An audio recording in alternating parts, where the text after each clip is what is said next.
Welcome to Limited Time Only. I'm Esther. And I'm Susie. Limited Time Only is the podcast for anyone who feels there aren't enough hours in their life. And each week there's a different topic for you to get your ears around. Featuring chat, comedy sketches and interviews with interesting people. Limited Time Only is a pick-me-up in podcast form. The special guest later in the episode is Chris Clarkson and Dame Ginger Spice. This week it's time for a new year. Oh, Suze, are you still full for Christmas? Because I am. I'm absolutely stuffed to the gills, Esther. I mean, you're just going to have to roll me to bed tonight. I'm so full. I would enjoy doing that so much. Just like lying you down and just tipping you over. God, it would be so fun. It'd be like rolling a cheese down a hill. I would be an Edam. Edam cheese. I'd be an Edam. Yeah. What did you get for Christmas? Because I got a trip on the Orient Express. Did you? Yes, really? That's what I got. I got a bracelet from Tiffany's and a trip on the Orient Express and a holiday to Bali. Yeah, I'm just back from a whirlwind tour to New York. Wow. Where we flew over on private jet and put up in the fanciest penthouse hotel. And I've got my diamonds on. Yeah. No, I got some socks and some chocolate. I got a lot of chocolate. I get chocolate. In fact, not so bad this year, but last year, all I got was chocolate. I'm not kidding you. Oh, really? I could not believe on the day, every single present I opened was chocolate. And I like chocolate, don't get me wrong. But I don't know. It was a lot. 50 gifts of chocolate. I get a lot of gifts, Esther. That's very They were all fortunate. chocolate. Well, I mean, that's like your year's supply, isn't it? Well, and I am quite good at making it last. Yes. So I have only just finished off some of the chocolate from last Christmas. Oh, are you good at making it last? I'm a quite bugger. good. If you give me a bar of dairy milk, I will have finished it within the day. I cannot. I've got no self-restraint with anything like that. Yeah, I think, I don't know, what are the things that I would just go hammer and tongs at? Well, mince pies. Yes. I would ram a packet of mince pies into my mouth. There's no holding back there. Or, I don't know, what? Maybe licorice. Oh, I like licorice. Oh, Yes. I just discovered, Flying Tiger. Yes. They have, I really like licorice sort of wheels. Yes. That you can roll out. I mean, but I don't tend to roll them out. I just tend to shovel the whole disc into my mouth. And I love that stuff. Yeah. So if anyone wants to buy me a present, go to Flying Tiger. It's very cheap packet of licorice. I will buy me 10 packets and I will love you forever. And replace the chocolate with the licorice. Yes. Yeah, I like licorice. Licorice anything, actually. Yeah. My daughter's big on licorice. Licorice torpedoes, her go-to choice. What is a licorice torpedo? It's the little... It sounds like something very... It's the little bits of licorice that are encased in like a crispy shell. Yes. And they're in different colours. They're quite small. Oh, I like them. She loves those, and she's a big licorice girl. I'm writing it down. Licorice torpedoes, they're her go-to choice. I love licorice. I'm a big licorice girl. There's something about licorice. I can't leave licorice alone either. But licorice doesn't make you feel as sick as jelly sweets. No, but it does play havoc with your bowels. It's a Does laxative. it? Yours? It's a laxative. Oh, that So might a licorice explain some torpedo. You don't need what they called? Laxatives? No, what they call when you have to you put one up your... my mind's gone blank. I have used them when pregnant. All I keep thinking is plethora. What is it? Oh, it must be something like plethora, but it's definitely not that. It's what is the word? And it goes up your bum and it flushes you out. Listeners, if you could just write in and let us know what the heck we're talking about, we'll probably remember right at the end. The other licorice thing I like is licorice toffee. I used to get very excited about. I don't. Does Thornton's exist anymore? Yes, I think it does. Yeah, I think it does. But there used to be Thornton shops. I don't know if Yeah. and there was one in Birmingham City Centre. And when I went in to do any form of shopping in Birmingham City Centre, I would go to Thornton's and buy myself a massive bag of Thornton's licorice toffee. I don't have licorice toffee so much, but I always used to buy my dad Thornton's toffee every Christmas. I mean, he's broken a lot of his teeth, so I don't. It was your fault. He's probably, yeah, it's my fault. But licorice is lovely. But I really don't have an off switch with things like that. I can't be trusted, so I don't tend to buy stuff like that often. Because I think I want the dopamine. And so I'll just go, oh, and then I get this little rush. And then I'm like, and another one. And then I'll go until I feel sort of sick. And then I'll just give it 20 minutes and then I'll push on like a trooper. I mean, that's Christmas Day, isn't it? All over. Yeah. I was just thinking about licorice. I mean, who knew that this chat was going to be solely about licorice? We will talk about something else in a minute, but I do want to mention Liquorice by Bülow. I don't know how you pronounce it. The Danish licorice company that is, I think they developed their recipe in heaven and transported it back down to earth. They have so many different flavours. They're generally little balls of licorice. So I've had some coated in sort of passion fruit, kind of crunchy coating. I've had a strong kind of salty licorice. I mean, Susie, I feel like you need to put your Waitrose voice on as you describe these. Well, if you're looking for a Christmas gift, or indeed a gift for any day, for Susie Riddell, go to Liquorice by Bülow. Licorice, made in heaven. Oh, you're so good. You're so good. You're like the Dervla Kerwin when she's like, Christmas, I like kumquats. I like licorice torpedoes. Licorice torpedoes. You're float getting more my breathy. boat. I'm just like that. I'm like, look, Joanna Lumley. And you've got the breath. But I'm just hoping Liquorice want to sponsor us forever. Yeah, because I remember, Susie Riddell, the time when you were given a load of licorice and you were like, I'm going to bring some down. I'm going to give some to you. And you kept leaving it. I've got inverted commas on here. Leaving it in your hotel room. When we were in Liverpool, you were like, oh, I'm going to bring some licorice down for you. Oh, I forgot it. Oh, I forgot. I think that's deeply subconscious. Oh, I'm going to bring some... I'm definitely going to bring it down after... Oh no, it's gone. No. Yeah. I mean, I would have done the same. I'll bring, guys, you should try this. And then I'd think, no, those bastards aren't having it. This is mine. Well, actually, funny you mentioned that because I was wearing a scarf yesterday that I always think of a friend whose name I won't mention because she'll know then that I never gave her the scarf. But I've got a friend. Esther Stanford. No, it wasn't you. I've got two scarves I own that I bought as gifts for a particular friend, the same friend, and then kept because I like them too much. Same friend. Yeah. And I bought the scarf, one like, I don't know, 7, 8, in fact, probably before my daughter was born, like 10 years ago. And I got it home and I was like, no, I just love it so much. And I bought another one a few years ago. One's a kind of more spring scarf. It's a light, you could wear it as a head scarf. I mean, you'd probably look a bit like an old lady, but from the 1940s.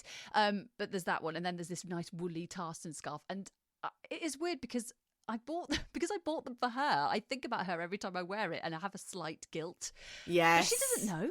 She doesn't know. She's none the wiser, and you probably bought her something equally as lovely. I bought her other things. I mean, I could say, Laura, I'm so sorry. I've got the scarves I bought you, and you're never going to get them. So no. But I remember hearing Kirsty Allsop say a few years ago, always buy a gift that you would want yourself, but sometimes it's bloody hard to part with. I'm just looking at it going, but I really want that. I really want that.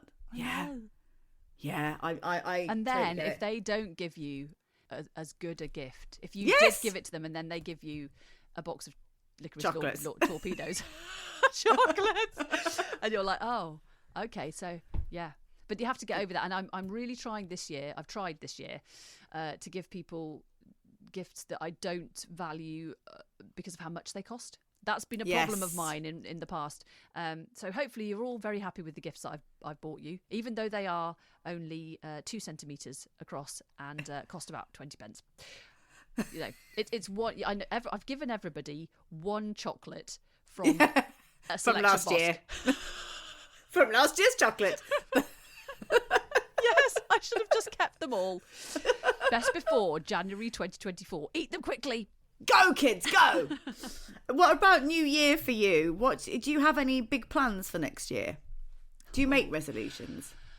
I suppose I always... I used to make strong resolutions, but they never fell through. And I always think that the next year's going to be the best one ever. And then I look back, like 2020. Yeah, gonna smash it. It's going to be the best year ever. Oh yeah. We all know what happened there. Yes. Let's not go over that. But I always start the year in a sort of with a positive frame of mind. But I try not to think it's going to be the best year in the history of the world ever, because of course things just go up and down, really, don't they? I mean, that's the nature of life. It's not going to be absolutely fantastic at all times, or indeed ever. Happy Christmas, everybody.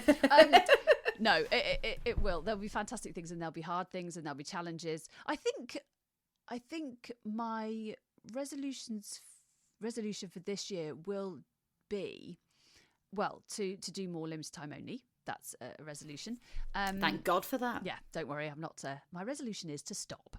No, and I would like to make my aim for the year to find, I suppose, more of a balance in my existence. I think a lot of my time this year, I've been existing in a place that hasn't been ideal, and have been pursuing maybe things that aren't very, I don't know, good for me. Not that I've been taking drugs, guys, or even drinking. I don't even drink.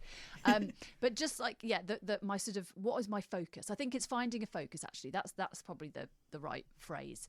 And if I can get to the end of 2024 and feel more balanced, I mean, in fact, what I should do is sign up immediately for Hannah Miller's sidekick purpose pursuit. That's probably what I should do.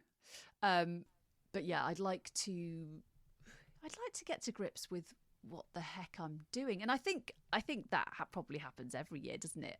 And things change, and we've talked, things change as you go through life, and your focus changes, and I feel like I've got to a point where my focus is shifting, and I'd like to make 2024 the year in which I work out what that is, and not blindly keep pushing down the path that I've been pushing down for a long time.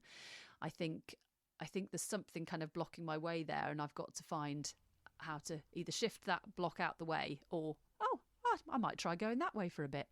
Yeah. Do you meditate, or because I was listening to something the other day that was saying we fill our lives so much that then we don't have space to actually, the answers are within us, but we're never quiet enough for long enough to hear it. Well, I did do my mindfulness meditation course with Guru Sue. Sue Hawkins during the pandemic, and did meditate for a long time. But I have to say, Sue, don't hate me now. I haven't been meditating, and I have been thinking about it a lot and not doing it, and I think that would help me vastly. I know it would, because that course was amazing, and every time I've meditated, it's been beneficial. So yeah, I mean, I guess it doesn't even have to be meditation, does it? It's just I think most of us are guilty of this now, of like just filling. If you've got 5 minutes, you look on your. I mean, I don't want to be repetitive here, but if you've got 5 minutes, you look at your phone. Whereas if I used to, when I was a kid growing up, I used to just sit and look out the window for periods of time. I used to do it with my gran, and we'd just sort of look out the window, or I'd do it on my own. And there's somebody I know who has said to me in the past, I have to have my gazing time every day. And I used to love that, the sort of just staring out the window and just letting thoughts come in and out. But even if I go in the bath now, I take a book or listen to a podcast, or I've got my phone, and it's sort of it doesn't have to be meditation. It just can be switching off and allowing thoughts to come in. I actually get a bit panicky if I'm walking somewhere without input in my ears. So if I go for a run, I don't think I could actually do it if I didn't have my earpods in and listening to a podcast or something. Or the Archers, usually.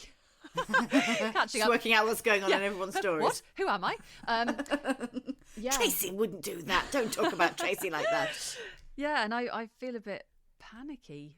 which is really bad, isn't it? That I can't be settled with just my own, comfortable with my own thoughts. And maybe that's quite telling, isn't it? I can be like that as well, where I'm like, I must listen to something.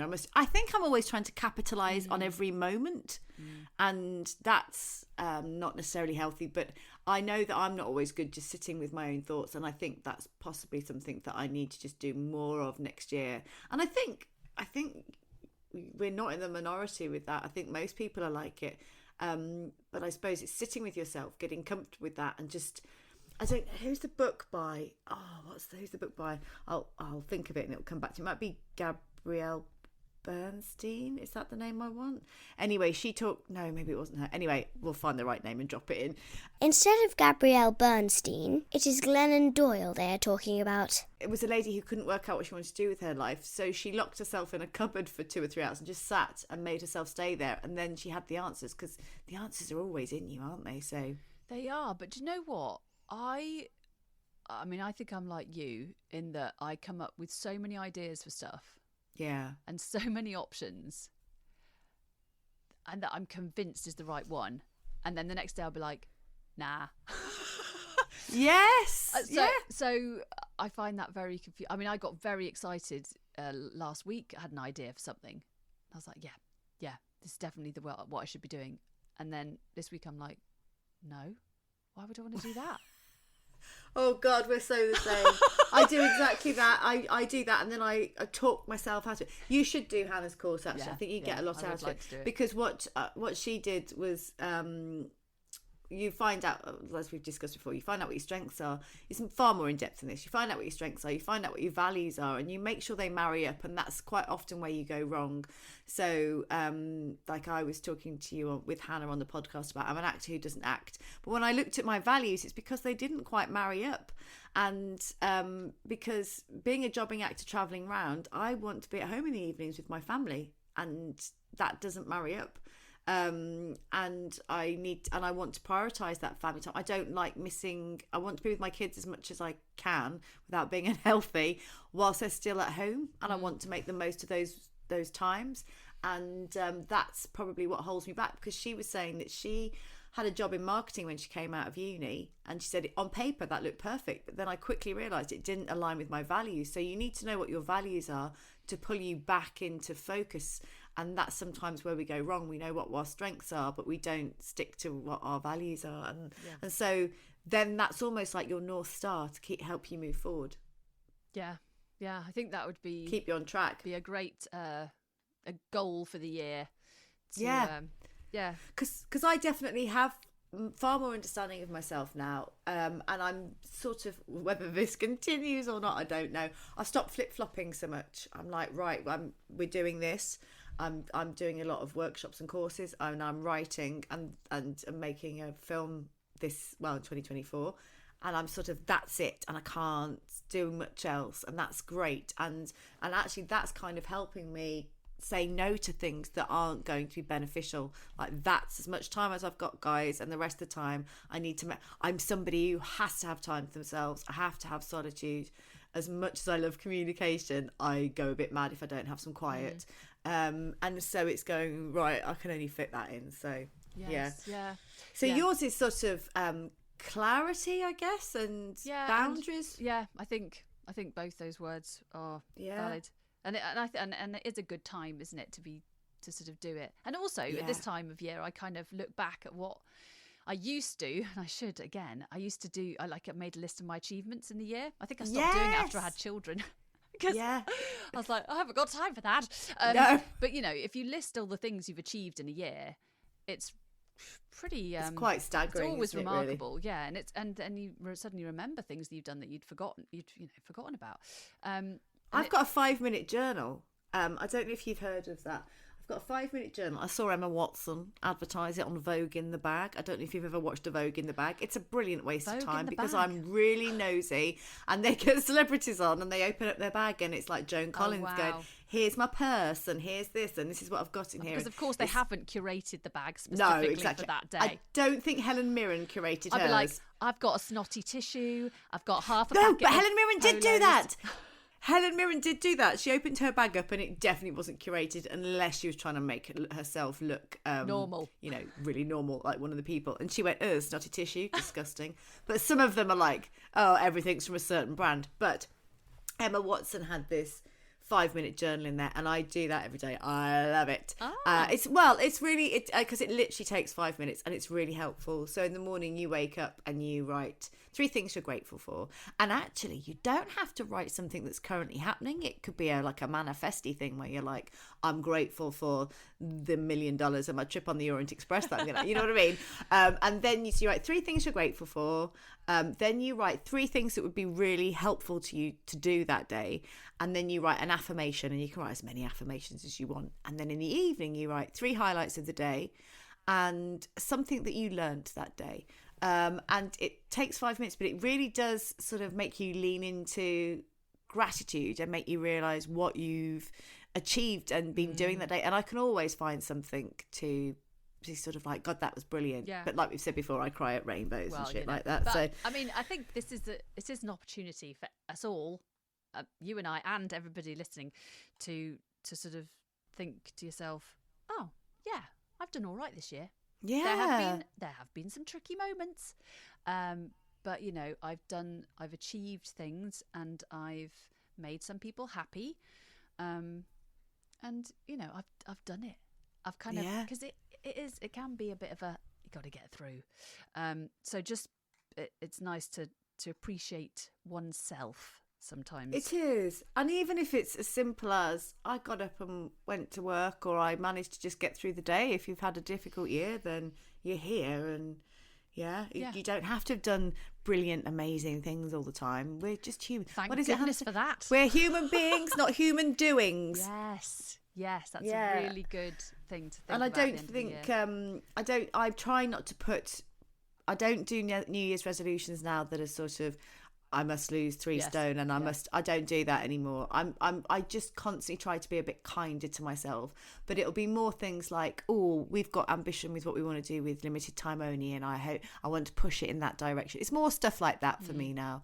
And I want to be kind to myself, and I want to see friends. It's more stuff like that that I do as resolutions now. And I want to meet as many limited time only listeners as possible. Yes, me too. As long as you're not psycho. So, as long as you don't want feet pictures and stuff. Interesting. I mean, I'm hoping that maybe somebody for Christmas got a sort of Patreon subscription to limited time only. That'd be good, wouldn't it? Yeah. But what my current resolution is to find as much liquorice as I possibly can between now and New Year, and stuff my face. Yeah. I'm going to go with that. Good luck with that. And I'm going to make it my mission to try some liquorice, because you raved about it and squirreled it all away. I'm so sorry.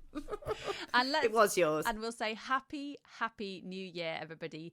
It's been lovely to be back doing limited time only, and connecting with everybody who's sharing our stories and offering up theirs for us to share as well. So thank you. Thanks for being there. Thanks for listening. It's been so lovely to connect with you all, and thank you. I hope 2024 is glorious and joyful and stuff of all your good dreams, and and we don't hear the word unprecedented. But we will hear the word inaugural a lot. Yes, because I do like that. And plethora. Still can't remember what the thing is that you No, something up your bum. No, that's We'll come back with it. We'll get our little voiceover artist to drop it in. The word they are looking for is suppository.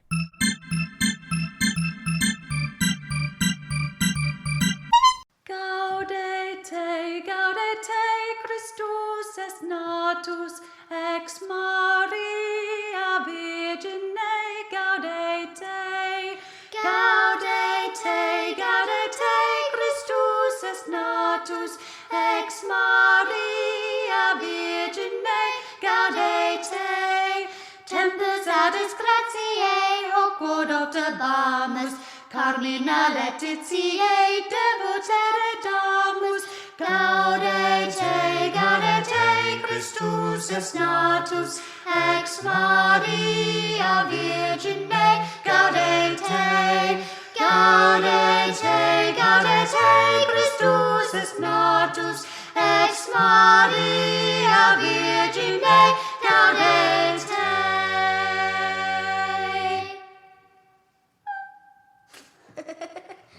I think of myself as a patron of the arts. I buy theatre tickets. Encore! I attend cinematic presentations. Can I see some ID, madam? This is a 12 certification. Oh, blast. And I adore a good art exhibition. Who's this by? It's just blobs. Picasso? Oh. But it's only now that I can call myself a true patron, as I've become a patron of Limited Time Only podcast. My support enables Susie and Esther to make LTO the best it can be, and gets me bonus content and experiences I don't want to miss. I've just signed up for the first patron-only LTO live online. To sign up, go to patreon.com and search for Limited Time Only podcast. There's a link in the show notes and in the LTO Instagram bio. I'll see you over there. I'm just off to the opera. Toodaloo! We interrupt this programme with a U-bash. On New Year's Eve, many of you will attempt to sing Auld Lang Syne. The lyrics are from a poem by Robert Burns written in 1788 and are invariably sung incorrectly. Today we have a special guest, Bunty Riddle, who's going to tell us how the poem actually goes. Hello, Bunty. Hello. Could you please enlighten us? Aye. Should old acquaintance be forgot and never brought to mind? Should old acquaintance be forgot for days o' lang syne? For Auld Lang Syne, my dear, for Auld Lang Syne, we'll take a cup of kindness yet for Auld Lang Syne. There are 4 more verses if you'd like to hear them. No. Thank you. And Happy New Year. Happy New Year to you. Thank you. The most accurate interpretation of Auld Lang Syne is Old Long Since, or For the Sake of Old Times. However, if you're anything like me, you'll be shouting incoherently by that point in the evening, so it really won't matter what you say. Have fun. Goodbye. I cannot see you. Oh, I've not got my video yet. Sorry, there we are. Oh, Hello. wow! Hello. Oh, I've got my wig as you well. look I've just not gorgeous. put it on yet. Okay, that's fine. Hi, Chris. Hello. How you doing? Oh, thank you so much. This is Esther. Hello. Hi. I mean, you're pointing at me there, Susie, but it's on my screen, but that's fine. This is Esther. And I'm Chris. Lovely. This may be a shorter episode, but today we have not one, but 2 guests. Actor, presenter, magician, and all-round entertainer, Chris Clarkson, and a lady he knows intimately, shall we say, pantomime dame, Ginger Spice. We talked to Chris about his career as an actor and how it feels to work a panto season. And we talked to Dame Ginger Spice about her feelings for the genie and children. Welcome to the show, Chris Clarkson and Dame Ginger Spice. Thank you very much. Lovely to be here. Oh, well, you're a very busy man. Always a very busy man. Multi-talented. You are. I know you can deny it all you Very, wish. very kind of you to but say. It's true. And, and you're currently starring as Dame Ginger Spice at the New Theatre Royal in Lincoln for their Christmas pantomime, which is Aladdin. Yes. Which is keeping you extremely busy. Very much so, yes. We've had recording this on a Monday. We've had 2-3 show days on Saturday and Sunday, so it's been a hectic schedule. Can I ask, how does a 3-show day work? I can't fathom out when the 3rd show fits in. We do it 3 times. You are- Sorry, I thought the clue was in the title there. What do you mean, Esther? What do you mean? So, like, what time are they? So you do one at 7 and... I've got it on my mirror just here. They are 10:30, 2:30 and 7. Oh, it's a morning show. Okay, Oh, yes. yeah. Yes. So we arrive at the theatre for 9:30 for warm-ups, and then we'll finish at about 9:30ish. So it's about about 12 hours in the theatre, really. And when you have to put a face on, like I have to put a face on, you can't really leave in between shows. Some people and a lot of the females in the cast will leave because it's like a heightened day wear for them, really. But for me, it's something a little bit different. And it's not that I mind walking around with makeup on. It's more if I see kids who've just watched the show or are about to watch the show, it's a bit of a spoiler. So it's more for that reason that I don't do it. Although sometimes I do sneak out. Oh, I've not got my lipstick on yet either. Oh, it's because I was drinking my tea. I've not put my lippy on. Whoops. Maybe you could take us through your beauty regime in a bit, I should do that. you could put it on sort of in situ. But you are a multi-talented chap, and you do lots of things. I mean, I have been in a play with you. Yes. Which feels like a long time ago now. Well, it was a long time ago. That's because that's the truth, it wasn't. Susie. Oh no, it was so old. We did The Taming of the Shrew. We did the summer of 1967, was it? Something like that. 1967. Yeah, that's right. Yeah. Yeah, before automobiles, we just Exactly. toured on foot. No, it was not. It was 2006. I think so. And Yeah. we toured the country, did. Chris has a beautiful singing voice, Bless you. so would regale the audience. I was playing the recorder badly in the background for that one. And it was a brilliant production. But as well as, acting and playing the Dame, which is in itself a massive skill, which we'll talk to you about a bit more, you are also a presenter, a magician. Yep.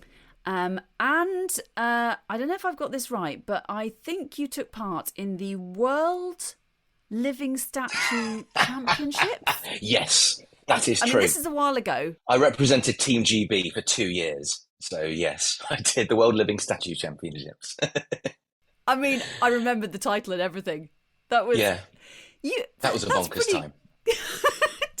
So what living nuts. statue were you for the championship? The first year I went, I was a Grecian statue, and I was holding a jug, which was continually pouring water into an urn. And so it was a pump system going through. So I was like a water feature, basically.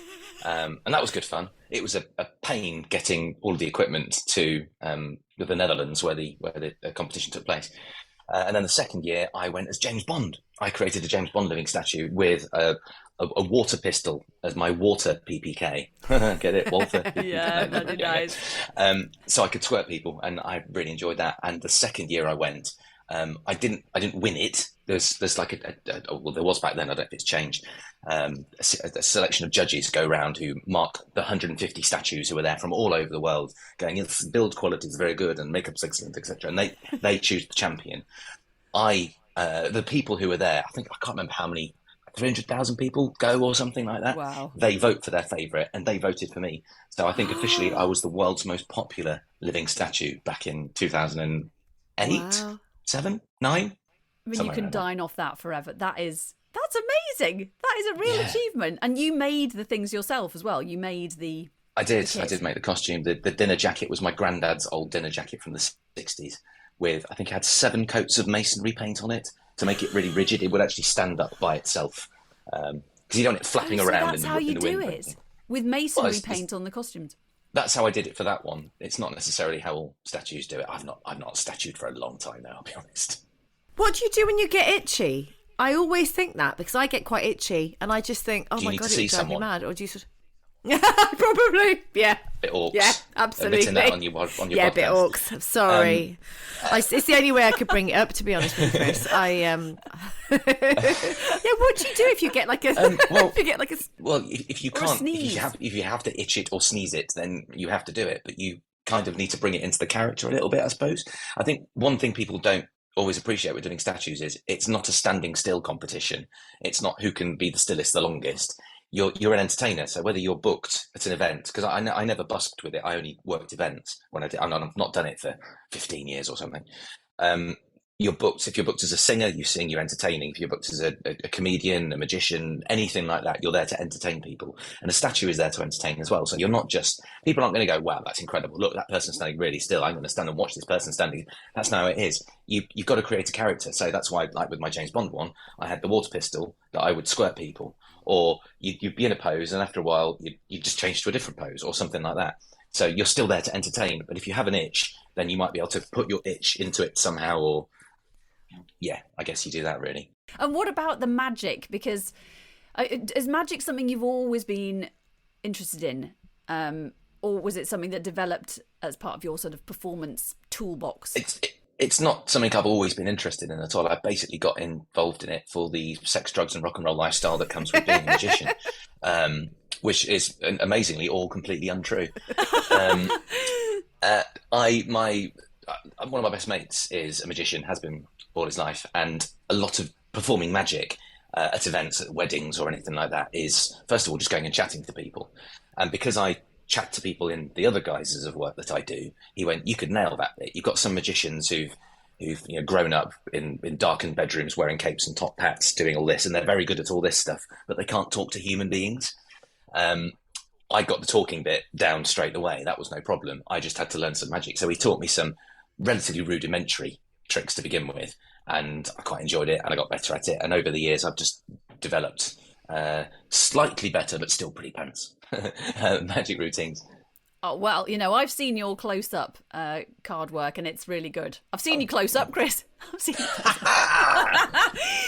There we go. Do you ever use the magic in your pantomime performances? Does that ever come into it?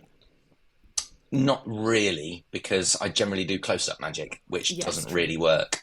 There might be a bit of sleight of hand occasionally when I need something to disappear, or controlling where people are looking is always a very handy thing to do. So misdirection. So, for example, there's a moment in this when I have to move one prop surreptitiously without anybody seeing it moving, just so it's out the way to create an illusion for something that's going on later on. And I kind of have the ready-made skills to be able to do that, which is very handy. Yeah. But no, I've never gone to an audience member, come on, pick a card, or anything like that. That's a little bit weird. Well, there's stage magic, isn't there? I suppose in the there is stage magic. Yes, there is.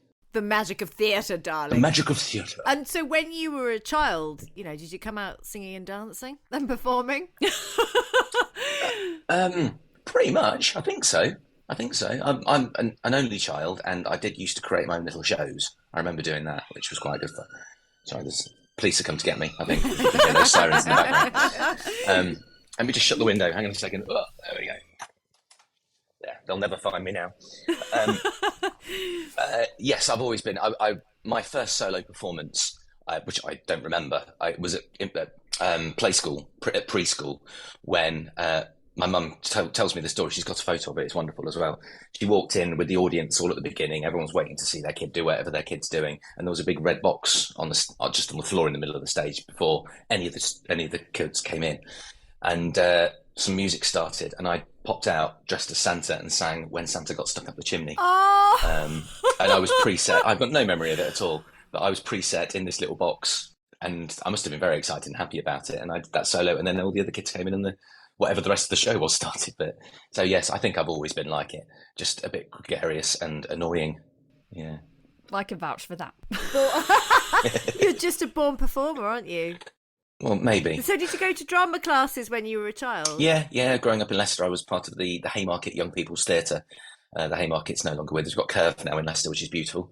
And then I know Curve. All the drama clubs that you could go to, or all that sort of stuff. So yeah, I've always enjoyed doing it. It's so, we're talking to any actual performer who comes on here, and you always ask them, when did you start? And it's always, age 5, 6, 7. We all, and youth drama groups are absolutely essential. And particularly at this time of year, lots of kids are doing nativities and that kind of thing, and going to see the pantomime as well. And for many young, for children, it's their first experience of theatre, which is quite lovely to think that you're part of that.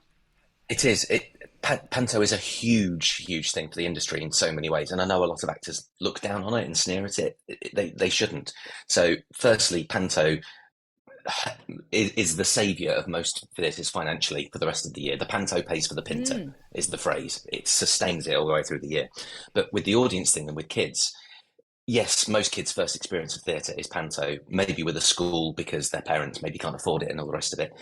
And you're not necessarily going to gain an audience member for life from Panto, but you can certainly put people off it for life if you don't do a good job. So you need a good quality Panto in order to keep the people involved and interested. Yeah, it's quite a responsibility, I suppose.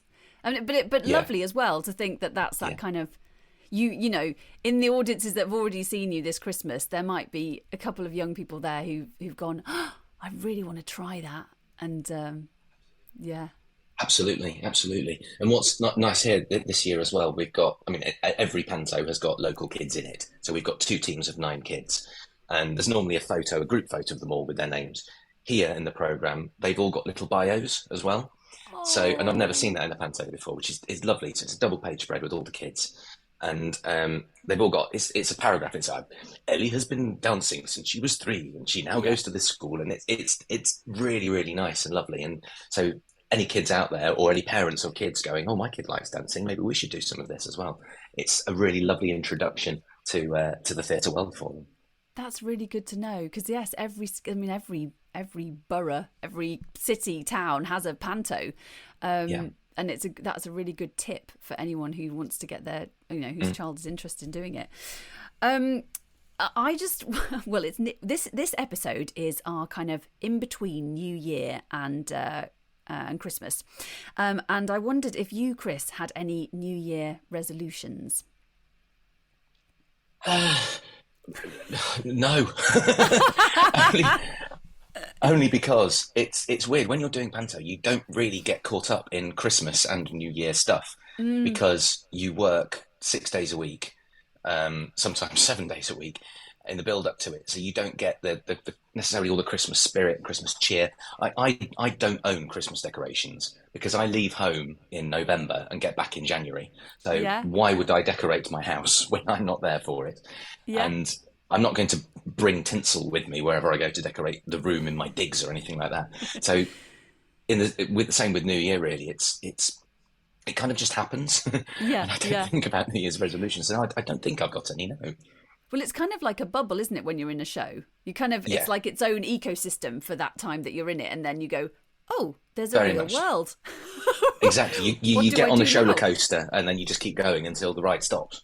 Yeah, and when does it finish? When does Aladdin finish? Yeah, 7th of January.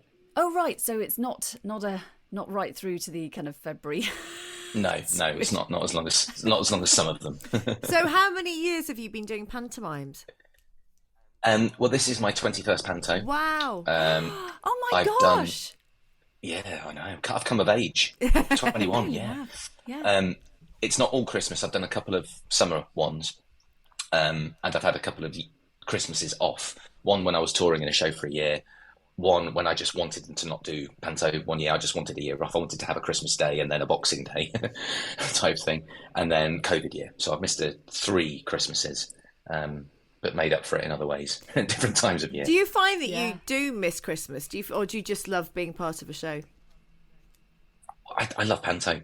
When it's done well, panto is a brilliant beast, not only on stage, but also as a company. And when you're part of a team and you feel valued and you can have fun with everybody, it's just there's no feeling like it. Am I allowed to swear on this podcast? Yes. All right, because we're all in this shit together. We're all doing 17,000 shows a day, fighting 62 days a week. So we're all feeling each other's pain. We all come into work in the morning going, I'm so tired, I could not get out of bed this morning. But we're living it together. So when you've got that camaraderie between you, it's a bit of sort of Dunkirk spirit. I'm not saying it's the hardest job in the world. I'm not working down a coal mine. I'm not working on a COVID ward or anything like that. There are far worse jobs, I'm well aware. But physically and mentally, it is utterly exhausting, particularly the mentally side of it, when you're just churning over and over and over and over again and trying to stay sane. And it is. It's a physical, emotional. You have to. Your energy is going out every day, sometimes 3 times for what 2.5 hours at a time. Yeah, into hundreds of people and entertaining them, and it's a huge commitment and a huge effort. And I salute you basically because I salute you straight back, Riddler. Thank you, super. It is an incredible achievement, and you do bring joy.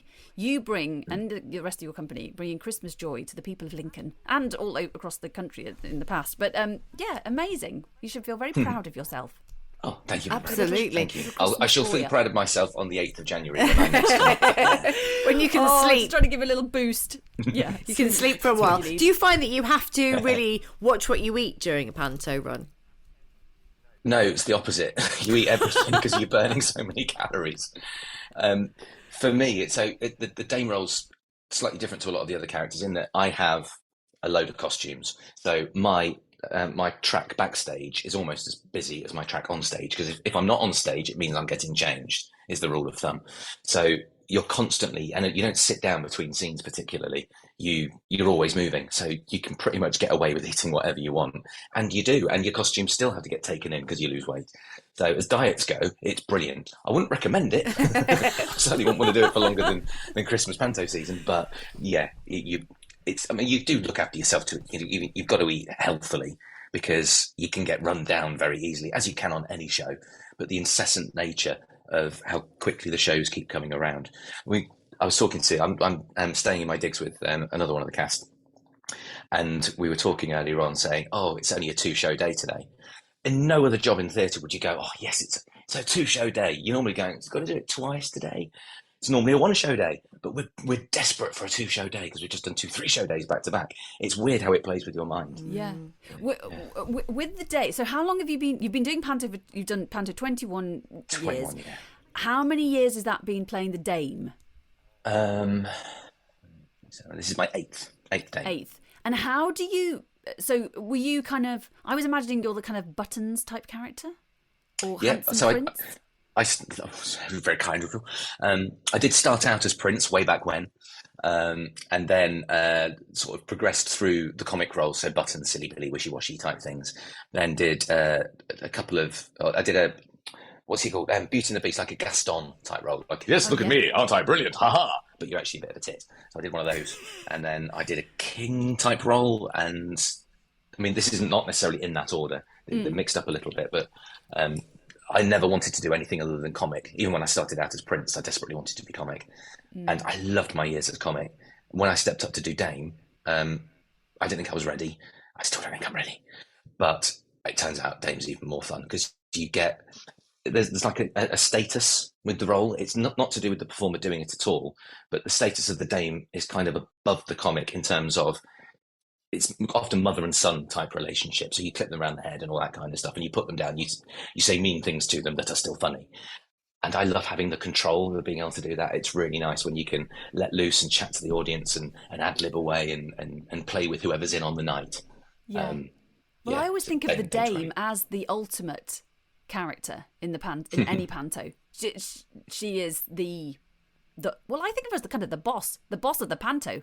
And I mean, like forget all the magic characters. Yeah, she's the matriarch, and she kind of overrides everything. So it's fantastic. And was it? How did you feel that first year when you were? Were you just asked to do it, or did you say I'd really like to play the dame? No, I got offered. It was in Harrogate, and they offered it to me, and I kind of went, well, I've not got another offer at the moment. Shall we try it? Yeah, let's do it. So I went and I did it. And I would have been about 32, I think, at the time. And I think I was too young for it, but I did it. And, as fellow theatricals, when you do a show and you walk out into the bar and people turn around, oh, brilliant, well done, etc. I did the first show and I got ready and I went out into the bar, opened the door, and I hope it went okay. I hope I wasn't terrible. And I walked into the bar and the people were still sort of there with the drinks and went, and I was thinking, I've got it so wrong. They don't even want to look. And they went, no, they don't recognise me, do they? They don't recognise me.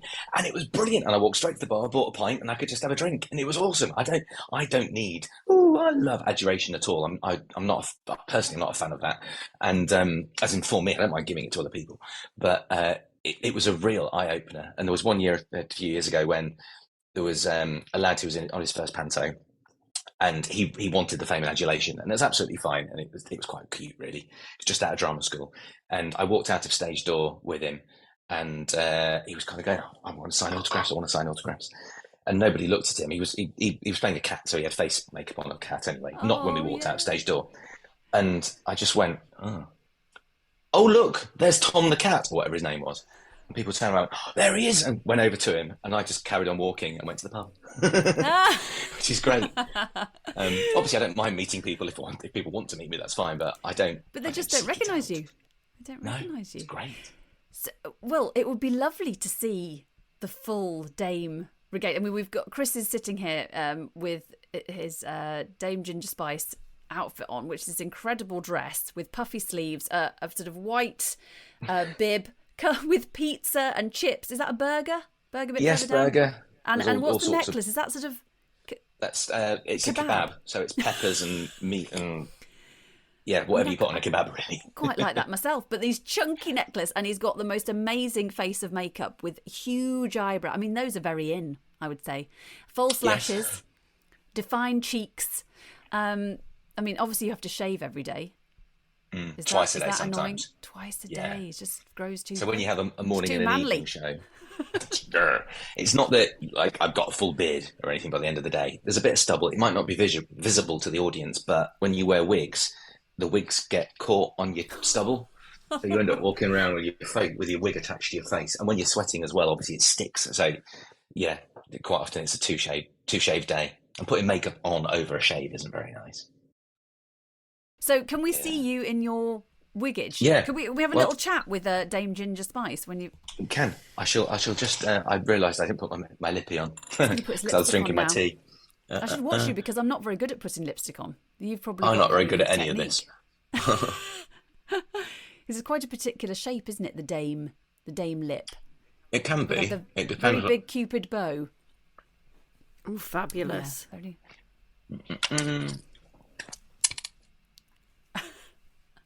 This is great. So this is the makeup tutorial. Normally I talk people through it when I do my makeup, but the lips is the one bit you can't talk through when you're doing it. You go, He's get my transformed. wig and my hat. Oh, he's excited. Gone out of shot here. Sorry.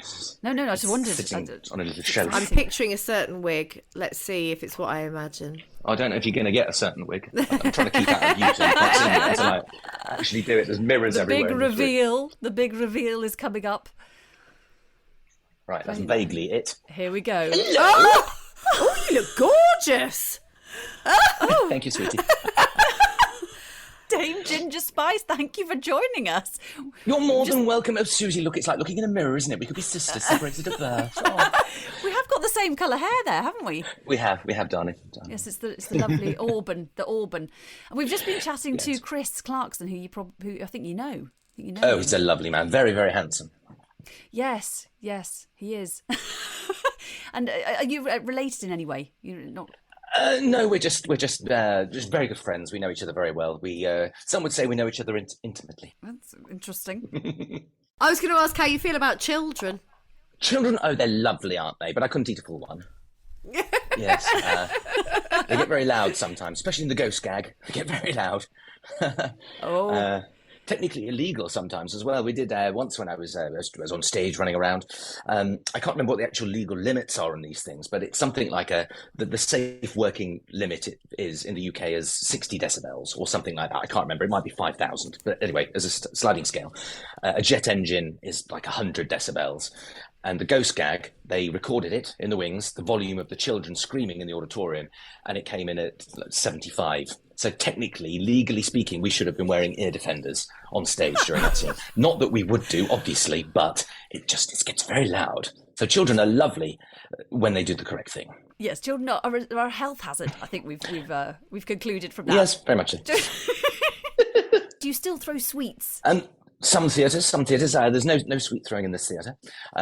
Different theatres have different policies on it. I've been through the mill myself over the years. In Tewkesbury many years ago, I was only allowed to hand them to the front row. Literally, I couldn't throw one to the second row. It's too far. It's too dangerous. I had to put them in the hands of the people on the front row.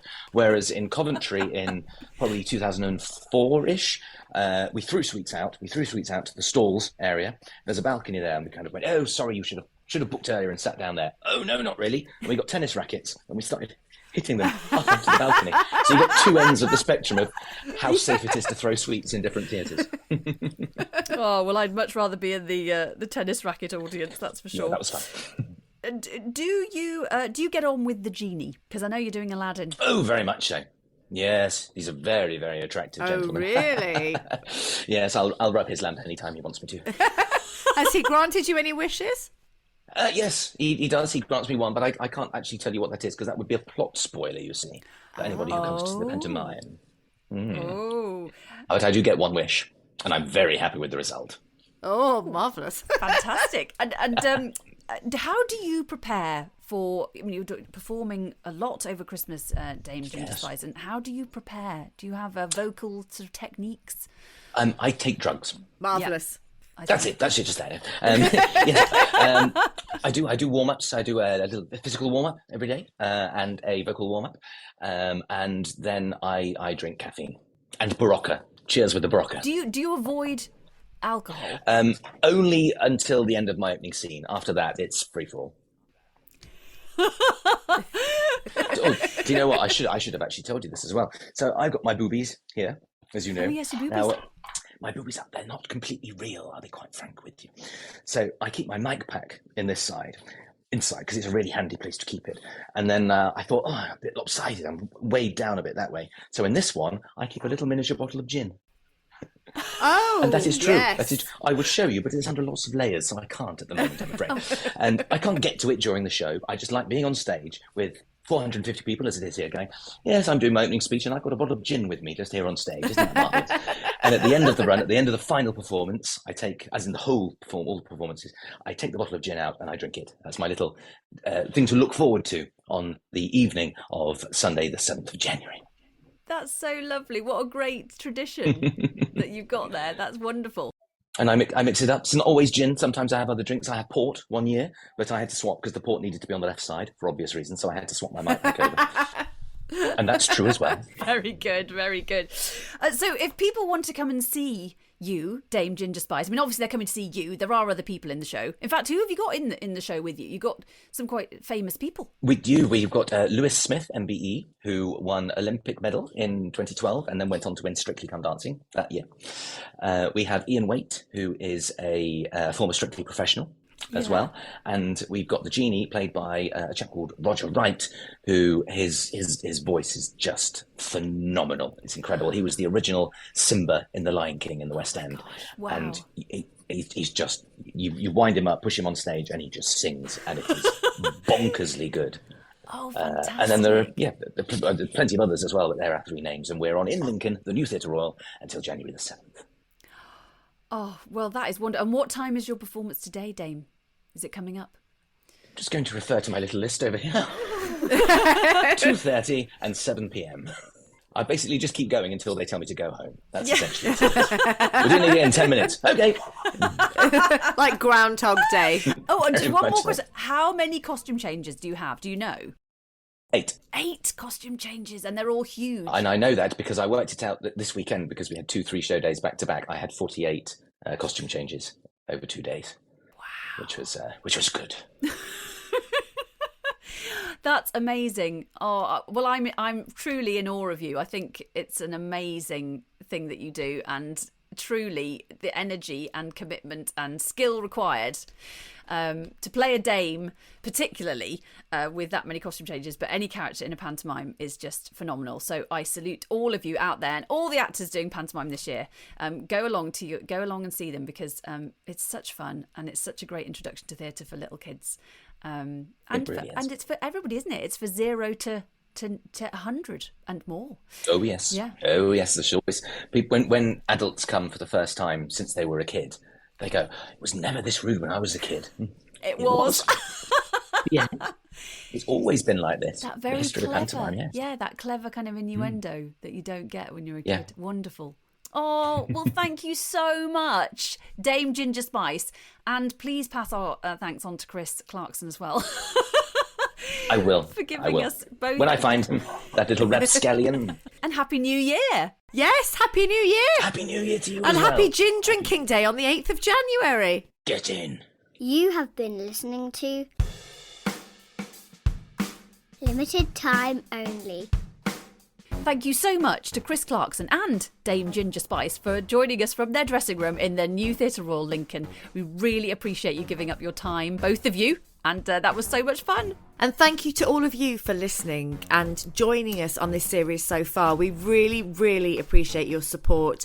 If you feel that you can and you want to sign up to be a patron, then please do. There are lots of added bonuses and lots more to come next year. And now, from both of us, we wish you a very happy New Year! And we will see you in January in 2024. It's the future. Take care. Thanks so much. Bye. Mum, are there any quality streets left?